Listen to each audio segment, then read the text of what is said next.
Naila Kusna selaku pihak penggugat dan Saudara Ahmad Arjuna Burhanuddin selaku pihak tergugat. Sebelumnya, perkenalkan nama saya Nova Salwatalita.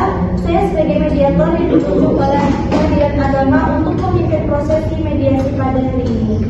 Sebelum kita mulai, izinkan saya menjelaskan terlebih dahulu bahwa proses mediasi ini bersifat rahasia, sukarela, yang bertujuan untuk mencari kesepakatan yang damai tanpa paksaan dari pihak manapun. Saya berada di posisi netral, tidak memihak penggugat maupun tidak memihak tergugat. Tugas saya di sini hanya memfasilitasi jalannya dialog agar kedua belah pihak ini dapat menemukan solusi yang terbaik. Harap diingat juga, semua yang dibicarakan di sini tidak akan keluar dari ruang mediasi dan tidak dapat juga dijadikan untuk alat di persidangan nanti. Saya berharap kedua belah pihak ini dapat berbicara dengan jujur dan terbuka. Baik, kalau sudah siap, saya persilakan terlebih dahulu dari pihak penggugat, Saudari Naila, untuk menyampaikan permasalahan dari sudut pandangnya. Baik, terima kasih Bu Mediator. Saya di sini mau menyampaikan kalau setelah perceraian saya itu sama sekali belum mendapatkan nafkah iddah dari Arjuna. Padahal saya kan sudah menuntut hal itu sejak awal selama 3 bulan dengan nominal uang sebesar 2.500.000 per bulan. Saya nggak nuntut banyak atau saya ini nggak nuntut berlebihan lah. Saya tuh tahu betul kemampuan dari Arjuna. Selama menikah, saya kan kerja di dinas pendidikan yang gaji saya saja masih lebih rendah daripada gaji dia yang kerjanya di BUMN. Tapi justru malah saya yang sering menutupi kebutuhan rumah tangga kami.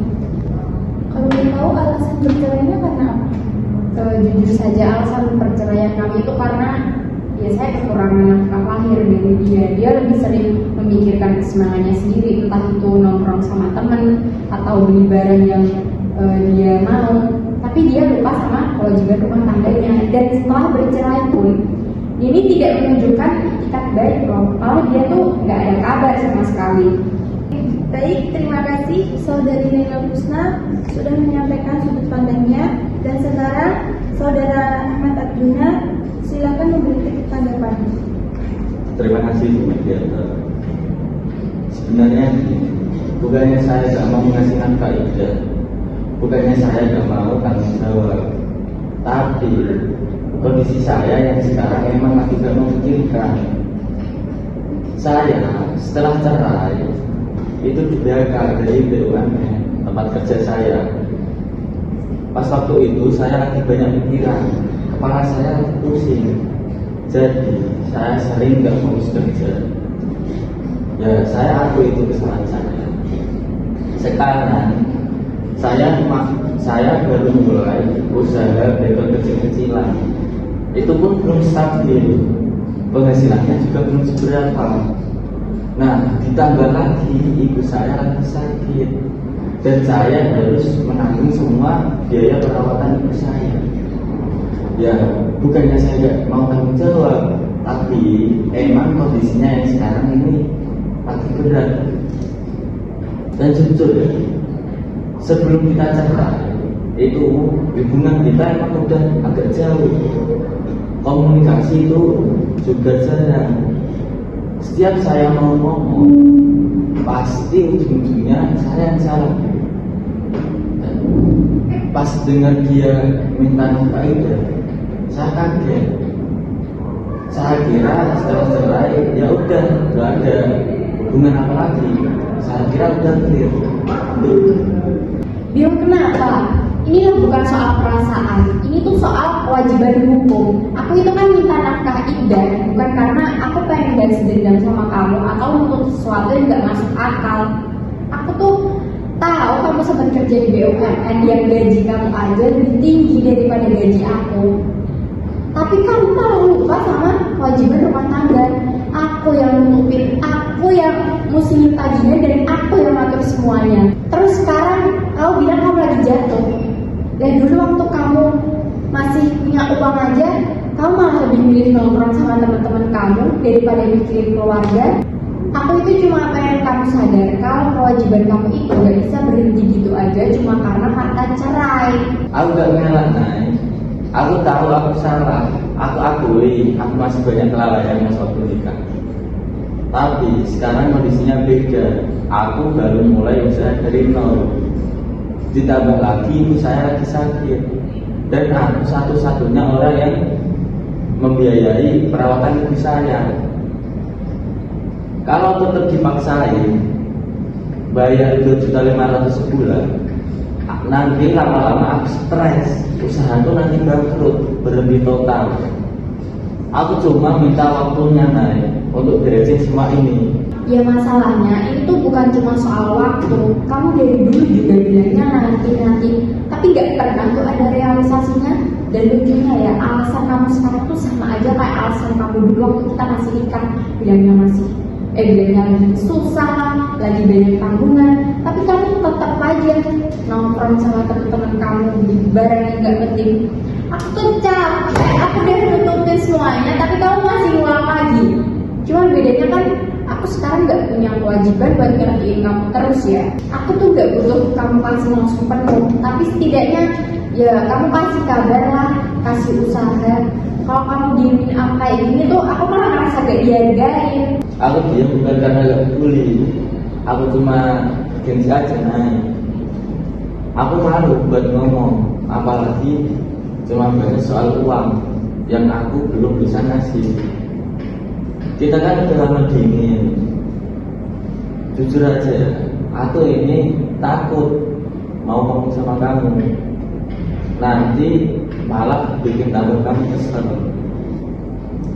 Jadi aku yang milih diem aja, bukan karena gak mikirin, tapi karena nggak tahu mau mulai dari mana. Baik, saya paham perasaan keduanya. Dari penjelasan tadi, saya bisa menyimpulkan bahwa permasalahan ini itu tidak hanya menyangkut soal nominal, akan tetapi rasa kecewa dan lupa komunikasi yang emang dari pernikahan belum benar-benar selesai. Dari saudari Naila merasakan haknya tidak dijalankan dan tanggung jawabnya, sementara dari saudara Arjuna, dia belum mencukupi secara finansial dan emosionalnya untuk memenuhi kebutuhannya. Apakah benar begitu saudari Naila dan saudara Arjuna? Iya. Baik, kalau begitu saya ingin mengajak kedua belah pihak ini sedikit menurunkan emosi dan kita mencoba mencari titik tengahnya. Bagaimana kalau jumlah uangnya disesuaikan dengan dulu, misalnya tidak penuh 2,5 juta, tapi ada bentuk tanggung jawab yang tetap dijalankan setiap bulan, sekecil apapun itu. Ya kalau emang ada niat baik, saya pasti bisa melakukan Bu. Saya kan nggak nuntut banyak ya, cuma pengen lihat dia tuh ada usaha nyatanya aja. Niatnya ada Bu, cuma emang kondisi saya ini benar-benar belum stabil. Saya baru bangun usaha, ibu saya lagi sakit, dan saya yang menanggung biaya ibu saya.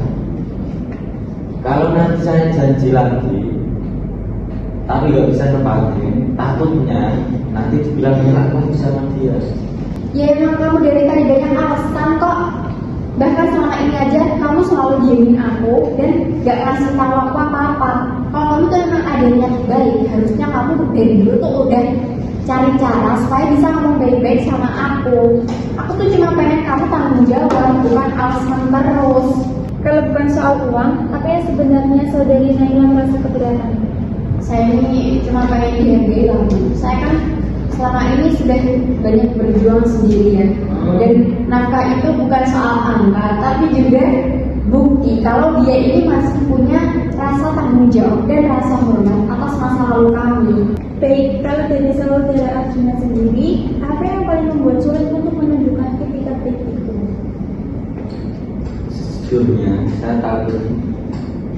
saya takut salah langkah. Saya kan sudah bilang berkali-kali itu, kalau kondisi saya ini memang tidak memungkinkan. Nah, tiap kali mau ngomong rasanya kayak percuma. Saya takut disalahpahami. Saya takut malah tambah makin jauh. Tapi saya nggak ada niat lepas tangan dari tanggung jawab itu. Saya cuma mau minta waktu. Baik, saya paham. Jadi ada rasa kecewa kecewa, ada rasa takut yang belum selesai dari kedua belah pihak ini. Saya apresiasi keterbukaan kalian hari ini.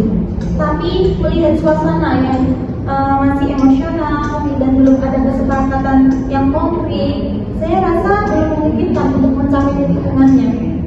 Namun sebelum saya tutup, saya mau bilang perceraian itu memang memutuskan ikatan hukum, akan tetapi tidak seharusnya memutuskan rasa hormat. Saudari Naila, saudara Arjuna, keduanya pernah saling berbagi hidup. Jadi, meskipun belum ada hasil hari ini, tolong tetap menjaga cara berbicara dan saling menghormati. Baik, setelah saya mendengar kedua pihak, saya nyatakan mediasi ini dinyatakan gagal mencapai kesepakatan. Bekas perkara akan saya kembalikan ke majelis hakim untuk diproses melalui persidangan ini. Saya tetap berterima kasih karena kedua belah pihak sudah hadir dan berusaha terbuka dalam proses ini. Semoga kedepannya baik saudari Naila maupun saudara Arjuna bisa mendapatkan jalan yang terbaik masing-masing nantinya. Wassalamualaikum warahmatullahi wabarakatuh.